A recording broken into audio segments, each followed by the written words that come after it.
Welcome back to Seriously Funny. I'm your host, Mashnor Kabir, and I am a lover. Last week, America saw quite the news. Congress was finalizing President Biden signing into the White House, and some people decided to storm the Capitol Hill building due to the belief that the 2020 election was fraudulent and that our current president should keep his position. These actions resulted in 4 deaths in total. I'm not extremely educated on politics, but I'd like to give my thoughts on this situation. First of all, the events that took place last week on January 6th in the United States were unfortunate, and the handling of it was absolutely abhorrent. Between the notice from both Trump, who was not at all hard enough on the people that raided the building, as well as encouraging the raid in the morning, as well as Biden, who didn't push on President Trump hard enough, in my opinion. Trump has been, to my understanding, permanently suspended from Twitter, and I think Facebook as well, maybe Instagram. Facebook is, or Instagram's owned by Facebook. I would think that they'd both do it if one of them. But yeah, and because he incited, like, don't let this happen. And while I support protesting, it's a First Amendment right. It's beautiful. It's amazing. It makes America what it is, and a lot of great movements, such as equality for Black Lives, for Martin Luther King Jr. and Black Lives Matter. The past year, I guess it's 2021 now. Protesting is a wonderful, great right to have in America. However, what happened that day, a week ago, that was not a protest. That was quite literally, by definition of American law, an act of terrorism. The definition of terrorism in the United States is, quote, the unlawful use of force and violence against persons or property to intimidate or coerce a government, the civilian population, or any segment thereof, in furtherance of political or social objectives, end quote. What happened that day was simply put an act of terrorism. It should have been dealt with and reprimanded much swifter and much harsher than the way that it was dealt with.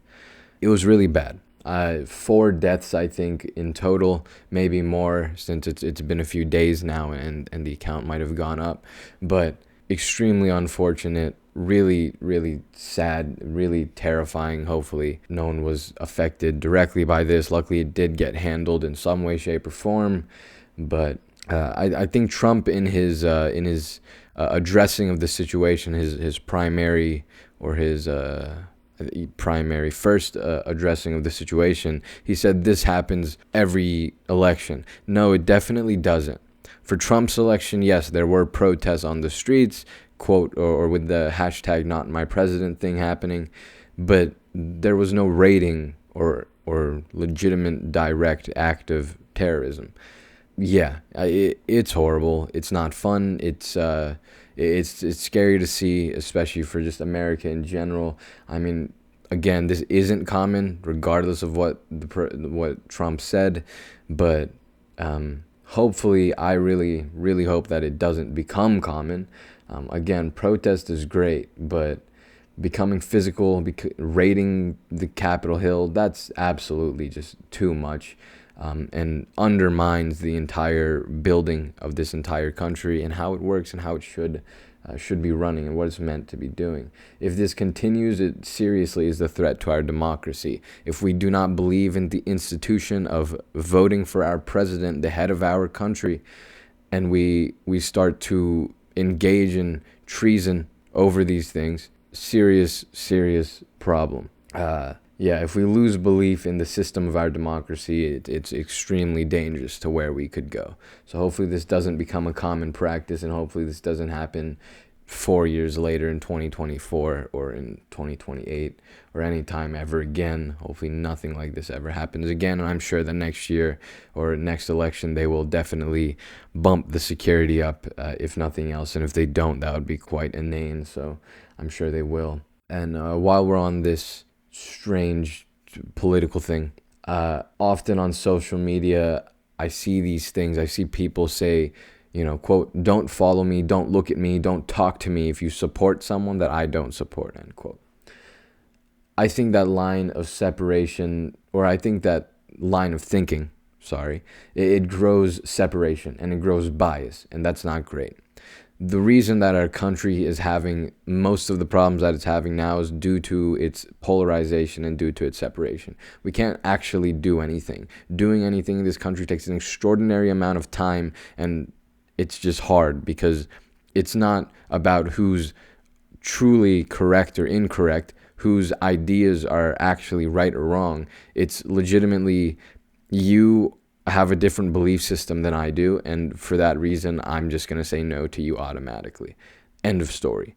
Like, full stop, point blank, period. That's why we're just not going anywhere. That's why legislation is hard to pass.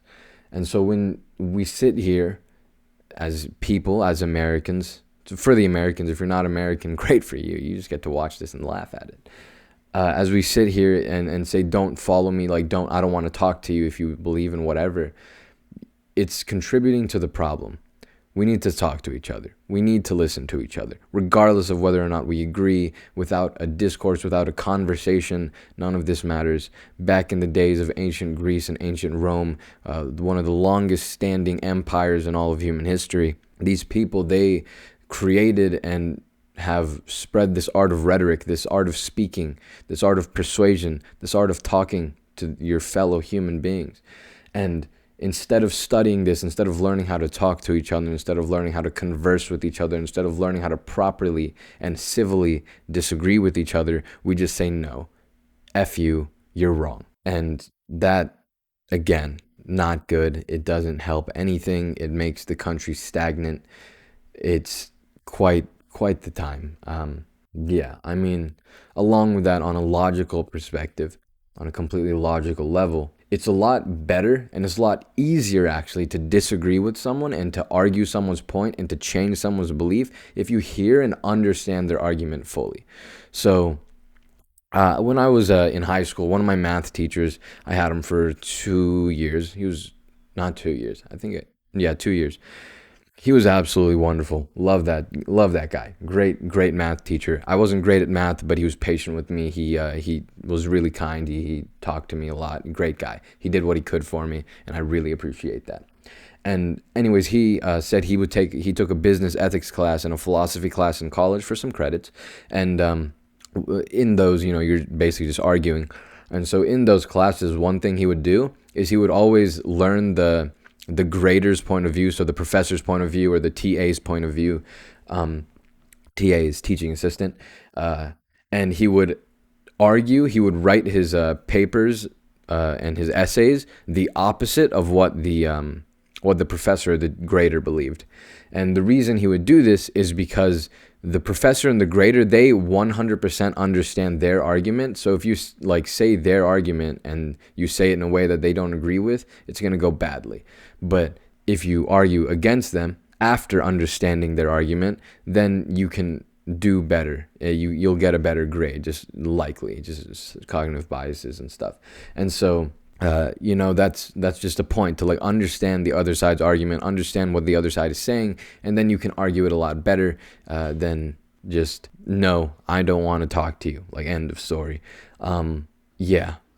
We have to talk to each other, like it or not. That's the only way any of this moves forward whatsoever. And I think that with what happened last week, it's also I want to touch on entitlement again. I think I had an episode a few months ago. Are we in the age of entitlement? And I don't recall what I said there. But here we can bring it up again a little bit because I feel like the people that stormed the Capitol Hill, they displayed a high level of entitlement in their actions. And so first, what is entitlement? And entitlement is thinking that something is owed to you, thinking that again, to repeat myself, something is owed to you. So these people that stormed the Capitol Hill, they felt like they were owed the result they want, which is their president being kept. And then it led them to take quite drastic actions. And so, that entitlement can be really dangerous, like we saw. And yeah, not fun. So yeah, just this thinking that you deserve something or you're owed something. You did what you could. You voted, and I actually think there has not been any evidence whatsoever of any sort of fraudulent voting in any way, shape, or form. So yeah. And then I want to say this with entitlement is you don't deserve anything at all except for the effects of your causes or your karma, as we talked about a few episodes ago. So the only thing that's guaranteed for you is the effects of your causes. If you push a domino, it's a guarantee that that domino will fall. Here's the thing. You don't always know the extent of your karma, or you don't always know the extent of the effects that your cause will have. So yes, if you push one domino, it is an effect that that domino will fall. However, you don't get to say whether the second domino falls.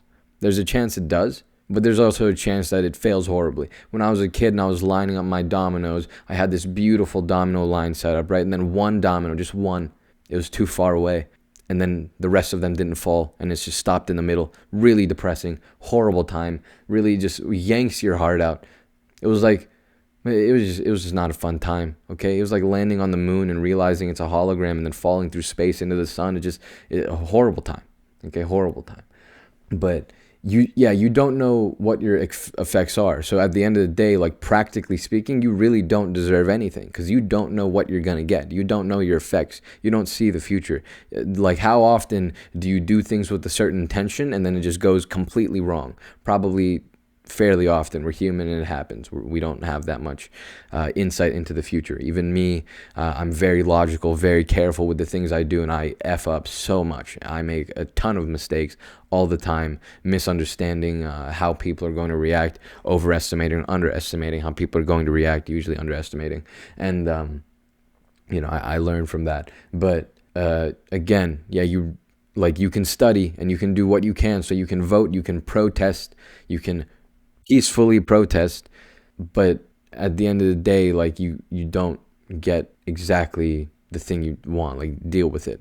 First of all, grow up, and second of all, yeah, you don't deserve anything whatsoever, at all.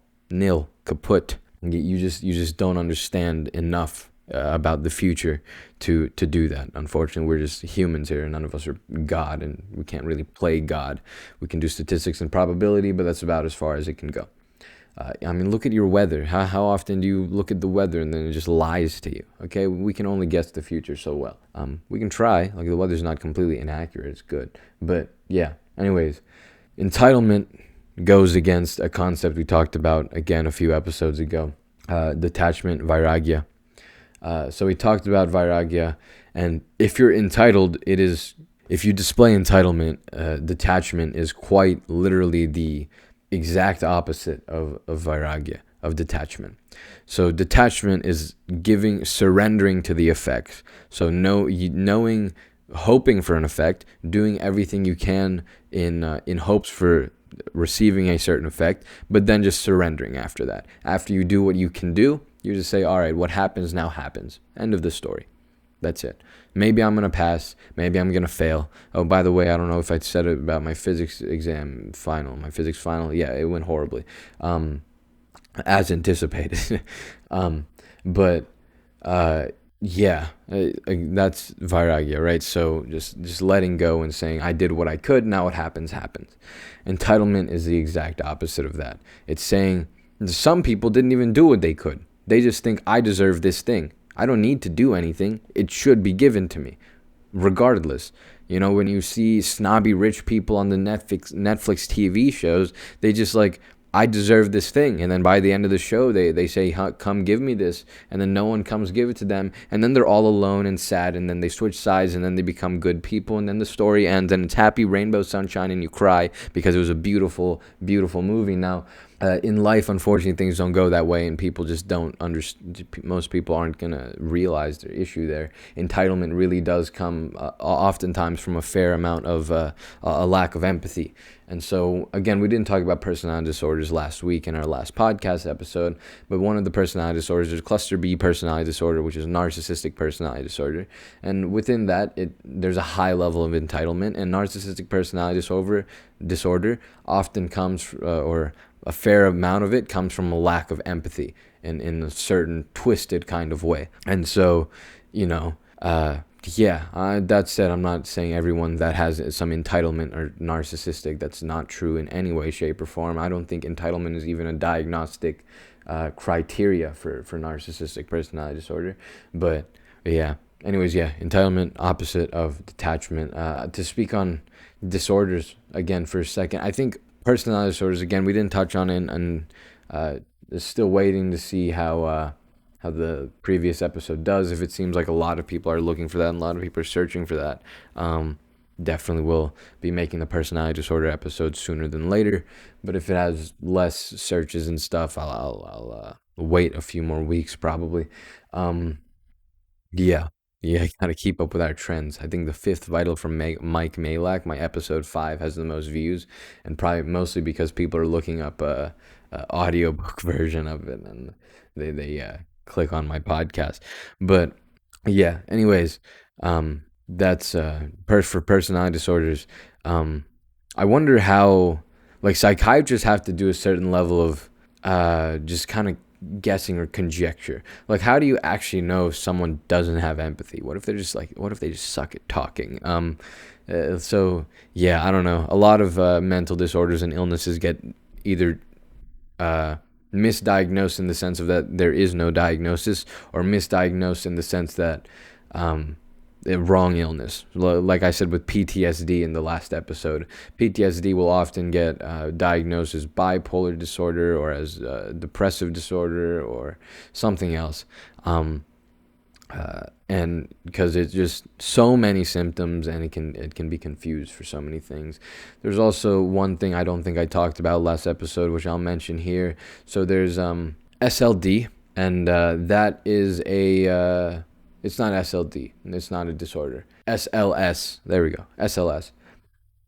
And what that is, it's not a diagnosable illness, nor is it a diagnosable disorder. They're used interchangeably. I don't think that should be happening. So it's not diagnosable. It's not in the DSM-5 or the ISM-11 or 10. But it stands for, I don't use this type of language, but crap life syndrome. You can probably switch the S out in the beginning. And so one of the diagnoses that a lot of higher end, older, smarter, wiser, gray beard to the floor psychiatrists will understand is sometimes kids don't have depression, they don't have social anxiety, they don't have PTSD. Well, maybe they do, but rather they just have a crappy life. Like, their life literally just sucks. Like, maybe one parent that works 50 billion hours a day and they don't get to see them, and then they ended up getting abused, and then like everything went to crap, and they got to take care of 4 siblings, and their mom's already working, they have school, they have to get a job, and maybe their life is just absolute donkey balls. And so that's and so often these people will get diagnosed with this and this and this. And here in the West, the way we fix these issues is, hey, take this pill, have a good time, come back if it doesn't work. And so, like, it doesn't help them because they don't have any of the issues. Their life legitimately just sucks. And so, that's just a problem that should probably get more attention, and mostly because I don't know how to fix that problem. Here in the West, like, to one extent, like, there's merit behind, hey, take this pill. Like, it's really cool that we can just give you antibiotics and it'll probably work. For the brain, it doesn't work like that, unfortunately, for most people. For many people. Yeah, unfortunate. Some people have some crappy lives. Here I am. I'm sitting in front of my microphone with some great pillows, a way too expensive keyboard. It's I'm living an okay life. Anyways, again, hope everyone stayed safe last week while everything was happening. Hopefully no one was too startled or terrified, and hopefully our democracy does not completely fall apart. America's been standing for a while. I think it's going to keep standing for a while. The system and the Constitution, it works really well. It's very plastic and very adaptable. The issue right now is people and their opinions, and not willing to listen to others who have differing opinions. So yeah, hopefully that can also get dealt with. A shorter episode this week compared to the 1 hour last week with the disorders, which again, great episode. Go listen to that episode if you have not already. Wonderful voice reading by me. Just a great time in general. Please share this podcast, this episode here. I think people need to hear this whole you gotta listen to other people thing. And so, yeah, hopefully, give this episode a share or something. If you're less politically inclined, either you didn't get this far or you did get this far, and that means you're either listening for my voice or you're interested in learning. Either way, I appreciate that very, very much. I hope you do. If you are an American, get someone interested in the whole politic thing. I understand, like, I'm not a politics, just I'm not a fan of them, but I like will look at it every so often just to try to stay somewhat educated. It's important, right? And this is our country. Love this country. Want the best for it. But yeah, hopefully things go well. Hopefully America continues on. Hopefully Biden's election and his dealings with the country go smoothly, regardless of what you believe in. Hopefully in 2024 we don't have to choose between the lesser of two evils, and we can choose the greater of two goods. But that might just be wishful thinking. Thank you for listening to this episode of Seriously Funny. Again, short one. Share it. Hopefully you stuck through it. I want to say enjoyed, but this isn't really an enjoyable podcast except for like the two jokes I made. Have a great day. Have a wonderful week. I think the week after this episode comes out, I start school. So school again, my second semester of my freshman year of college. So that's gonna be quite the time. You're gonna get some more college stories. You're gonna hear some more about my video game addiction combined with my college finals and how I study. I think I'm gonna really work on the way I study. So stay tuned for that. Hopefully it'll be helpful podcast coming up soon. Hopefully the mental disorder podcast does well, and then we can talk about those personality disorders because they're really, really interesting, especially when you get to the cluster B personality disorders. They're extremely interesting. But yeah, my intros always drag out for 40 hours. So here's another one that's dragging out for 45 hours. Thank you once again for listening. I will see you all next week. Have a wonderful, wonderful week, and peace.